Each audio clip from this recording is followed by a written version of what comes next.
Hello guys, ये KYP session 2026 का clicker है। ठीक है,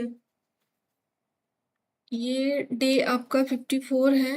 BS-CIT 1 से लेकर के 10 तक ये जो क्वेश्चन का आंसर लिखा हुआ है ये आप क्लिकर का आंसर है आपका। ठीक है, ये आंसर आप अपने फोन में जो सबमिट करते हो यहाँ से देख करके आप सही सबमिट कर सकते हो। ठीक है, इसके साथ एक और आता है डे 54 के साथ एक और आता है आपका LS36 का भी ये 10 क्वेश्चन का आंसर है। 10 यहाँ से आप देख करके आंसर सबमिट कर सकते हो। 10 क्वेश्चन का आंसर है लिखा हुआ है। ठीक है, अगर आप बैकअप क्लास भी करते हो तो यहाँ से देख करके आप सिंगल का आंसर लगा सकते हो। Okay, thank you.